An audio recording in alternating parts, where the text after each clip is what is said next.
الحمدللہ، اللہ تعالیٰ کا لاکھ لاکھ شکر ہے کہ مالک الملک نے اپنی یاد کی توفیق اور موقع عطا فرمایا۔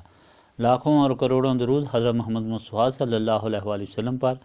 جن کے طفیل مالک الملک نے یہ مہربانی عطا فرمائی۔ سامعین کرام، اللہ تعالیٰ نے قرآن پاک میں ارشاد فرمایا، اعوذ باللہ من الشیطان الرجیم، بسم اللہ الرحمن الرحیم،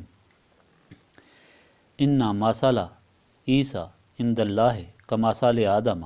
خلقہ من تراب ثم قال له کن فیکون الحق من ربک فلا تکن من الممترین فمن حجک فیہ من بعد ما جاءک من العلم فقل تعالوا ندعو ابناءنا وابناءکم ونساءنا ونساءکم وانفسنا وانفسکم ثم نبتہل فنجعل لعنۃ اللہ علی الکاذبین ان ھذا لہو القصاص ان ھذا لہو القصاص ذو الحق وما من الہ الا اللہ وان اللہ لہو العزیز الحکیم۔ بے شک عیسیٰ کی مثال اللہ تعالیٰ کے نزدیک آدم کی مثال کی طرح ہے کہ اسے مٹی سے پیدا فرمایا اور حکم دیا کہ ہو جا تو وہ ہو گیا۔ یہ سب تمہارے رب کی طرف سے سچ ہے اور اس پر شک نہ کرو۔ اگر پھر بھی جو شک کرے آپ کے پاس سارے علم آنے کے بعد، تو پھر آپ کہہ دیں کہ ہم بھی اپنے بیٹے بلاتے ہیں، بلاؤ اپنے بیٹوں کو، ہم بھی اپنی عورتوں کو بلاتے ہیں، تم بھی اپنی عورتوں کو بلاؤ، ہم بھی حاضر ہوتے ہیں، تم بھی حاضر ہو، اور عاجزی سے اللہ تعالیٰ کے سامنے عرض کرتے ہیں اور اللہ کی لعنت بھیجتے ہیں اس پر جو جھوٹ بول رہا ہے۔ یہ بے شک سچا واقعہ ہے اور اللہ تعالیٰ کے بغیر کوئی معبود نہیں۔ بے شک اللہ تعالیٰ غالب حکمت والا ہے۔ پچھلی مرتبہ آپ کو سنایا گیا تھا کہ اللہ تعالیٰ نے حضرت عیسیٰ کو تسلی دی کہ آپ کا وقت پورا کیا جائے گا، یعنی آپ کی نبوت کا وقت پورا کیا جائے گا، کیونکہ جس وقت آپ کو آسمان کی طرف اٹھایا گیا اس وقت آپ کی عمر 33 برس تھی، اور پھر حضرت عیسیٰ کو واپس دنیا میں بھیجا جائے گا تو 73 سال کی عمر میں آپ فوت ہوں گے۔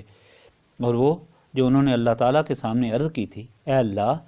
مجھے بھی اپنے محبوب حضرت محمد صلی اللہ علیہ وآلہ وسلم کی امت سے بنا، تو آپ کی خواہش اس طرح پوری کی جائے گی اور آپ کو اس وقت حکم دیا جائے گا اور آپ کفر کے خلاف جہاد کریں گے، اللہ تعالیٰ کے دین کی خدمت کریں گے اور نبی پاک صلی اللہ علیہ وآلہ وسلم کی سنت پر عمل کر کے پھر موت کا ذائقہ چکھیں گے، وہ ذائقہ جو ہر ایک کے مقدر میں ہے۔ اللہ تعالیٰ نے یہ تسلی آپ کو دی اور ساری مخلوق کے لیے ہدایت دی کہ حضرت عیسیٰ کو آسمان پر اٹھانا بھی آپ کا ایک معجزہ تھا، جس طرح کہ دوسرے معجزے آپ کو عطا فرمائے گئے کہ مٹی سے پرندہ بنا کر اڑا دیا، نابینا کو بینا کر دیا، مردے کو زندہ کر دیا اور غیب کا علم بتا دیا۔ اسی طرح یہ بھی آپ کا ایک معجزہ تھا اور اللہ تعالیٰ کی شان کا اظہار تھا کہ اللہ تعالیٰ اپنے رسولوں کی کس طرح مدد کرتا ہے کہ کسی کے وہم و گمان میں بھی نہیں ہوتا۔ اللہ تعالیٰ اپنے رسولوں کو عزت عطا فرماتا ہے اور ان کے دشمنوں کو ذلیل و خوار کرتا ہے۔ اللہ تعالیٰ نے یہ تسلی آپ کو دی کہ اللہ تعالیٰ آپ کو آسمان پر اٹھا رہا ہے، آپ کی شان کی خاطر آپ کے ساتھ جو تعلق رکھنے والے ہیں، نسبت رکھنے والے ہیں، ان کو بھی غالب رکھے گا۔ اور ساتھ آپ کو بتایا تھا کہ حضرت عیسیٰ کے لیے یہ حکم آیا کہ انی متوفی کا، کہ میں تمہارا وقت پورا کروں گا۔ متوفی سے ختم ہونا مراد نہیں تھا کہ بعض فرقے اس سے مراد لیتے ہیں کہ آپ کو وفات دی جائے گی۔ اگر اس طرح اعتبار کیا جائے کہ آپ کو وفات دی جائے گی تو پھر آگے جا کر اللہ تعالیٰ کا جو حکم آتا ہے وَأَمَّا الَّذِينَ آمَنُوا وَعَمِلُوا الصَّالِحَاتِ فَيُوَفِّيهِمْ أُجُورَهُمْ، جو لوگ ایمان لائے اور نیک عمل کیے ان کا اجر پورا کیا جائے گا۔ اگر مراد یہ لی جائے کہ آپ کو ختم کیا جا رہا ہے، وفات دی جا رہی ہے، تو پھر اگلی آیت سے یہ مراد لی جائے گی کہ جو ایمان لائے اور نیک عمل کیے ان کا اجر بھی ختم کر دیا جائے گا، جس پر کفر لازم آتا ہے۔ یہاں بھی یہی مطلب ہے کہ ان کو پورا اجر دیا جائے گا، اور پہلے جو حکم ہے اس سے بھی یہی مراد لی گئی ہے کہ آپ کی عمر کو بھی پورا کیا جائے گا۔ پھر ساتھ یہ بھی بتایا تھا کہ حضرت عیسیٰ کا معجزہ اور اس طاقت کا اظہار تھا کہ وہ لوگ حضرت عیسیٰ پر الزام لگا رہے تھے کہ آپ کی والدہ پاک پر الزام لگا رہے تھے، آپ کے نسب پر الزام لگا رہے تھے، تو ثابت یہ کرنا تھا کہ اللہ تعالیٰ کے وہ رسول پاک ہیں جنہیں اللہ تعالیٰ نے آسمان پر اٹھا لیا، یعنی وہ اتنے پاک اور عرفہ مرتبے والے تھے۔ سب سے بڑی بات یہ ثابت کرنی تھی کہ اللہ تعالیٰ کا ایسا رسول جو اللہ تعالیٰ کو اس قدر پیارا ہو اور جسے اللہ تعالیٰ نے اتنی طاقتیں عطا فرمائیں کہ جو کسی کے بس کی بات نہیں، یہاں تک کہ اسے آسمان پر بھی اٹھا لیا اور اس کے دشمنوں کو ذلیل بھی کیا، ایسے رسول نے بھی حضرت محمد صلی اللہ علیہ وآلہ وسلم کا امتی بننے کی خواہش کی اور دعا کی، جو پوری ہوئی۔ معلوم یہ ہوا کہ نبی پاک صلی اللہ علیہ وآلہ وسلم کو عظیم الشان عزت بخشی گئی۔ آپ صلی اللہ علیہ وآلہ وسلم کو اللہ تعالیٰ کا محبوب صلی اللہ علیہ وآلہ وسلم بنایا گیا، اور آپ صلی اللہ علیہ وآلہ وسلم ہی شافع محشر اور آخری رسول صلی اللہ علیہ وآلہ وسلم ہیں۔ آپ صلی اللہ علیہ وآلہ وسلم ہی وہ رسول ہیں جن کا امتی بننے کی حضرت موسیٰ، حضرت عیسیٰ نے خواہش ظاہر کی۔ اس لیے ان لوگوں کی اس میں نیک بختی ہے کہ جو نبی پاک صلی اللہ علیہ وآلہ وسلم کی دعوت کو قبول کر کے آپ صلی اللہ علیہ وآلہ وسلم سے نسبت قائم کریں اور آپ صلی اللہ علیہ وآلہ وسلم کی غلامی کا شرف حاصل کریں۔ اب جو ارشاد پاک آپ کے سامنے بیان کیا ہے وہ بھی اسی سلسلہ کی ایک کڑی ہے کہ جب آپ صلی اللہ علیہ وآلہ وسلم نے دعوت اسلام دی اور یہود اور نصارہ کو مخاطب کر کے اللہ تعالیٰ کے یہ احکام سنائے، تو نجران سے عیسائیوں کا ایک وفد حضور پاک کی خدمت میں حاضر ہوا اور انہوں نے کہا کہ ہم آپ صلی اللہ علیہ وآلہ وسلم سے بحث کرنے کے لیے آئے ہیں۔ اور جب بحث شروع ہوئی تو انہوں نے نبی پاک صلی اللہ علیہ وآلہ وسلم کی خدمت میں عرض کیا کہ کیا آپ صلی اللہ علیہ وآلہ وسلم یہ یقین رکھتے ہیں کہ عیسیٰ اللہ تعالیٰ کے بندے اور رسول ہیں؟ ان کی مراد یہ تھی کہ جب آپ صلی اللہ علیہ وآلہ وسلم خود یہ کہتے ہیں کہ عیسیٰ بن باپ پیدا ہوئے اور صرف اللہ تعالیٰ کے حکم سے پیدا ہوئے، تو پھر وہ بندے کس طرح ہو سکتے ہیں؟ نعوذ باللہ، وہ تو اللہ تعالیٰ کے بیٹے ہیں یا اللہ تعالیٰ ہیں۔ ان کی اس دلیل پر حضرت جبرائیل فوراً تشریف لائے اور یہ ارشاد لے کر آئے جو آپ کے سامنے تلاوت کیا ہے کہ عیسیٰ کی پیدائش اللہ تعالیٰ کے نزدیک حضرت آدم کی طرح ہے جو بن باپ پیدا ہوئے، اور یہ اس بات کا ثبوت نہیں کہ وہ انسان اللہ تعالیٰ ہے یا وہ بندہ نہیں، کیونکہ ایک طرف تو یہ بھی تسلیم کرتے ہو کہ آدم کو مٹی سے پیدا کیا گیا اور آدم کی نہ ماں تھی نہ باپ تھا، تو پھر کیا تم آدم کو بھی خدا مانتے ہو؟ آدم کو تم کیوں اللہ تعالیٰ کا بندہ اور رسول مانتے ہو؟ اگر وہ بن ماں اور باپ پیدا ہو کر اللہ تعالیٰ کے بندے اور رسول بنیں تو اس کا مطلب یہ ہے کہ حضرت عیسیٰ بھی اسی طرح ہیں، اور یہ صاف ظاہر ہے کہ اللہ تعالیٰ جو چاہتا ہے وہ کرتا ہے، اس کے کرنے پر کسی کی کوئی پابندی نہیں، اور نہ ہی کوئی شخص اس کے حکم کو یا اس کے عمل کو روک سکتا ہے، کیونکہ شیطان نے ان لوگوں کے دلوں پر قبضہ کیا ہوا تھا اور ان کے دل و دماغ سیاہ تھے، نسبت رسولی سے محروم تھے، اس لیے انہوں نے اتنی واضح دلیل کے باوجود انکار کر دیا۔ ان کے انکار پر پھر اللہ تعالیٰ کی طرف سے یہ حکم ہوا کہ پھر اب آپ یہ فرما دیں کہ تم بھی اپنے بیٹوں کو لے آؤ، ہم بھی اپنے بیٹوں کو لے آتے ہیں، تم بھی اپنی عورتوں کو بلاؤ، ہم بھی اپنی عورتوں کو بلاتے ہیں، تم بھی آؤ، ہم بھی آتے ہیں، اور سب مل کر اللہ تعالیٰ کے سامنے عاجزی سے التجا کرتے ہیں کہ جو جھوٹا ہے اس پر اللہ تعالیٰ کی لعنت ہو۔ نبی پاک صلی اللہ علیہ وآلہ وسلم نے مباہلہ کی دعوت دی تو وہ عیسائی گھبرا گئے اور انہوں نے کہا کہ ہم اس کا جواب کل دیں گے۔ چنانچہ دوسرے دن جب وہ آئے تو نبی پاک صلی اللہ علیہ وآلہ وسلم اس حال میں تشریف لائے کہ نبی پاک صلی اللہ علیہ وآلہ وسلم نے امام حسن کی انگلی پکڑی ہوئی تھی، حضرت امام حسین کو اٹھایا ہوا تھا، اور آپ صلی اللہ علیہ وآلہ وسلم کے پیچھے آپ کی پاک دامن شہزادی حضرت فاطمہ الزہرا رضی اللہ تعالیٰ عنہ تشریف لا رہی تھیں، اور حضرت علی بھی ساتھ تھے۔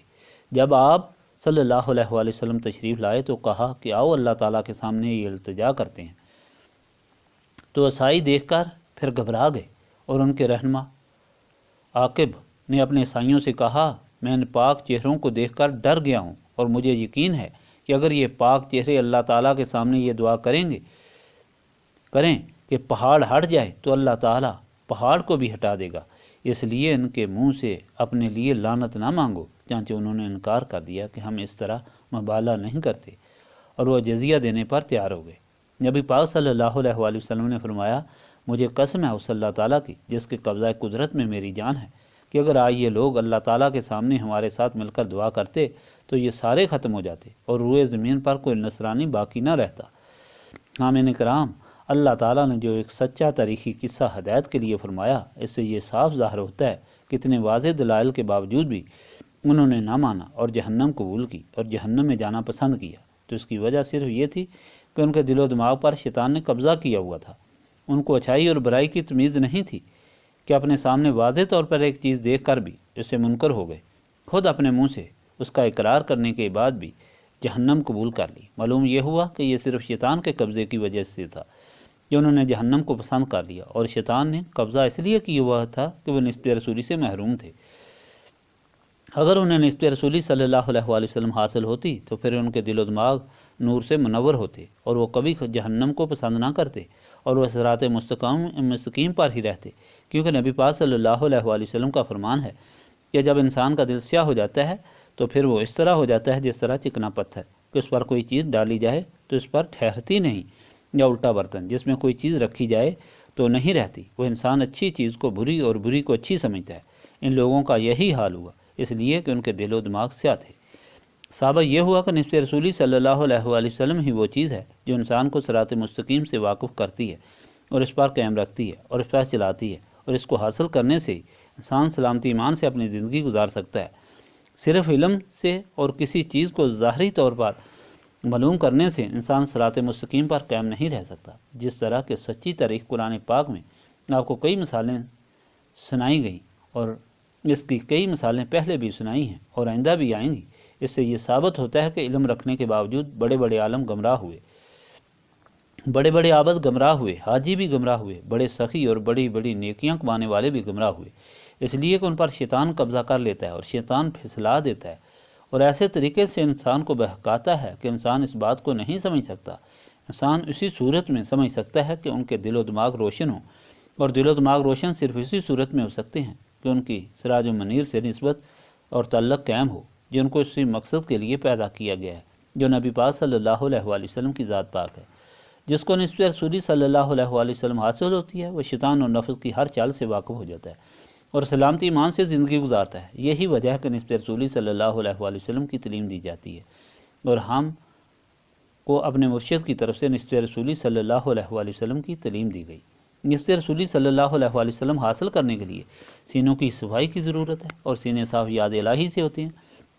اور یہی اس محفل کی غرض و غایت ہے کہ وہ سارے لوگوں کو ان کے کاموں سے چھڑا کر، ان کو مجبور کر کے اور یہاں بٹھا کر اللہ تعالیٰ کی یاد کرائی جاتی ہے، اس یقین پر کہ اللہ تعالیٰ کی یاد سے حاضرین مجلس کے سینے صاف ہو جائیں، یہ نسبت رسولی صلی اللہ علیہ وآلہ وسلم سے منور ہو جائیں گے، اور اس طرح حاضرین مجلس دونوں جہانوں کے غموں سے آزاد ہو کر دونوں جہانوں کی خوشیاں حاصل کریں گے، اور اچھائی اور برائی میں انہیں تمیز حاصل ہوگی۔ اس لیے ان اوراد پاک کو شروع کرنے سے پہلے اسی مدعا کو اچھے طریقے سے سمجھ لیں۔ اللہم صلی علی سیدنا محمد وعلی آلہ وصحبہ صلاۃ تکون لنا امان من کل خوف، لا الہ الا انت سبحانک انی کنت من الظالمین، ربنا آتنا فی الدنیا حسنۃ وفی الآخرۃ حسنۃ وقنا عذاب النار،